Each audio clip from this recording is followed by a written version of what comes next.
I want to keep the gun straight up and down. Applying cant is going to make those rounds fall low in the direction of cant. All right. So if you're ever shooting, you start seeing your groups form, off of where you are. Make sure you go back and reevaluate what you're doing from that prone position. All right. Is that gun straight up and down? There's a reason why snipers have little bubble levels stuck to their guns. All right. So make sure their guns are absolutely level. All right. That is consistent as possible. All right. We're going to come down to the position. I'm going to grab the stock or the grip firmly. I'm going to seat the gun into the shoulder.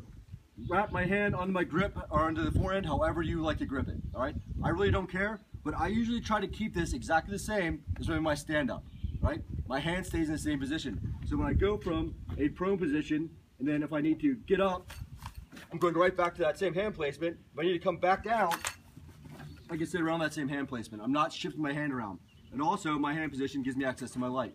All right. Because I very well might need to light something up so I can see it in hours of darkness. So, grab the gun, pull it back, see it firmly in my shoulder, make sure I have access to all my controls, and make sure that I'm always finding that constant reference point of my finger whenever I'm in my resting position. The front hand, when I settle into the gun, I'm going to press that gun down to the ground. I'm going to be using my face on the stock, getting cheek weld, all right, that good, firm, solid junction of my face on my stock, all right? It's called cheek weld, not cheek easy placement on the stock because I'm scared and I fear for my beard, okay? Get your face into it and press firmly down, all right?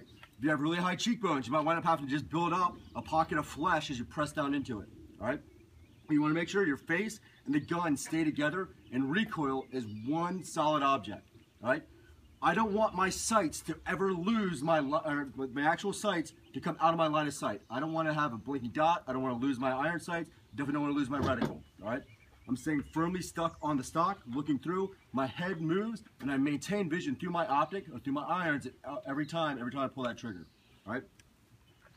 So I'm going to grab on the front end, and I'm going to apply slight downward pressure, just enough to even up the gun and counteract my cheek on my stock here. All right. From here, I'm going to go into my breathing sequence. All right. So as I breathe, it's an in and out process, right? Everybody's breathed before. Anybody never breathed? Okay.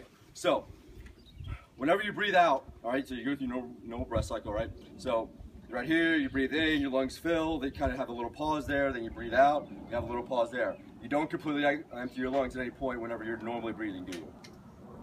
No, you don't. No, you still have a little bit of air in there because your body needs it, and it's kind of building off of that. So you go down to your position, you go through your breathing cycle, and you watch your sights move up and down. Okay? Generally, as you breathe in, the sight's going to drop. Breathe out, they come back up on your target. Everybody remember what I'm talking about? So we're zero, everybody watch your sight move around. Okay?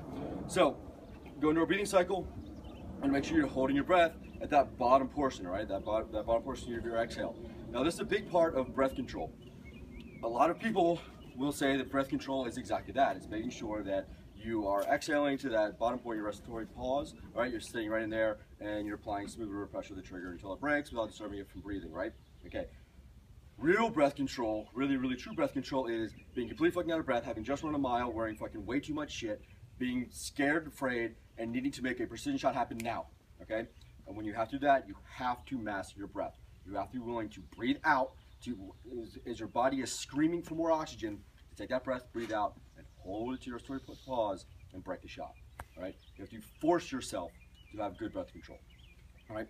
So that is breath control, all right? That is controlling the breath, all right? It's not just finding natural respiratory pause. It's doing it when it is not pleasant, when you don't want to do it and you're unhappy about it, all right? You constantly try to bring yourself back to doing the right thing when you're breathing, and when you're coming on target, the better off you'll be.